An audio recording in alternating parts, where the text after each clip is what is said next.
नमस्कार. आज आपण पीएम किसान योजनेबद्दलच्या एका खूप महत्त्वाच्या अपडेटवर बोलणार आहोत. काही शेतकरी बांधवांसाठी यात एक मोठी खुशखबर आहे, तर सगळ्यांसाठीच एक अत्यंत गरजेची सूचना सुद्धा आहे. चला तर मग लगेच सुरुवात करूया. आणि सुरुवातच करूया एका जबरदस्त बातमीने. पात्र शेतकऱ्यांच्या खात्यामध्ये लवकरच थेट 6,000 रुपये जमा होणार आहेत. हो, अगदी बरोबर ऐकलंय. ही रक्कम म्हणजे जे थांबलेले किंवा थकीत हप्ते होते ना, ते आता एकदम एकत्र मिळणार आहेत. तर ही थकीत हप्त्यांची खुशखबर नक्की आहे तरी काय, आणि याचा फायदा कुणाकुणाला होणार आहे? चला हेच आता नीट समजून घेऊया. आता बघा, हे पैसे नक्की कोणाला मिळणार आहेत हे इथे अगदी स्पष्ट होते. ज्या शेतकरी बांधवांची खाती काही कारणांमुळे संशयित म्हणून थांबवण्यात आली होती आणि त्यामुळे त्यांचे 20वा, 21वा आणि 22वा हप्ता अडगला होता, त्यांसाठी ही बातमी आहे. ज्यांनी आता आपली कागदपत्रांची सगळी पडताळणी यशस्वीपणे पूर्ण केली आहे, त्यांनाच हे तिन्ही हप्ते मिळून म्हणजे एकूण 6,000 रुपये खात्यात जमा होणार आहेत. म्हणजे सोप्या शब्दात सांगायचं झालं तर ही सगळी प्रक्रिया आता पूर्ण झाली आहे.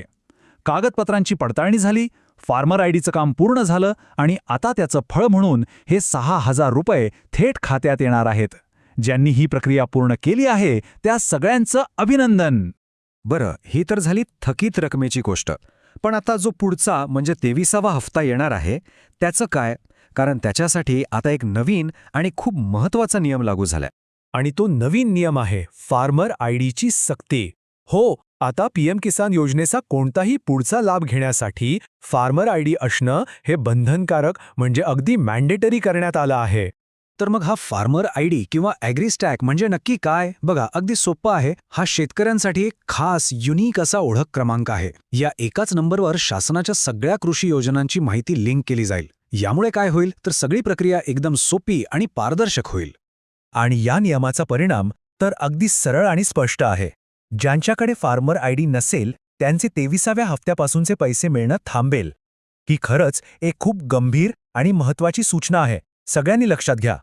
मग आता साहजिकच प्रश्न उरतो की या योजनेचे आणि बाकीच्या योजनांचेही पुढचे लाभ मिळवण्यासाठी नक्की काय करायला हवं? आता आपलं लक्ष त्यावरच असेल.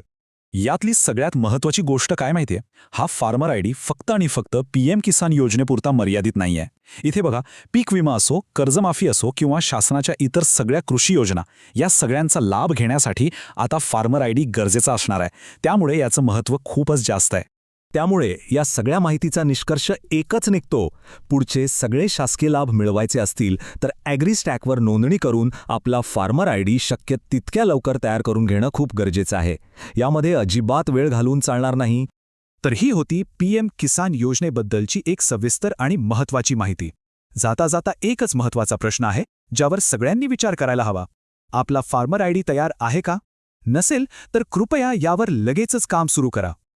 माहितीपूर्ण व्हिडिओ आहे. तुमच्या शेतकरी ग्रुपवर नक्की शेअर करा. धन्यवाद. भेटूया पुढच्या व्हिडिओमध्ये.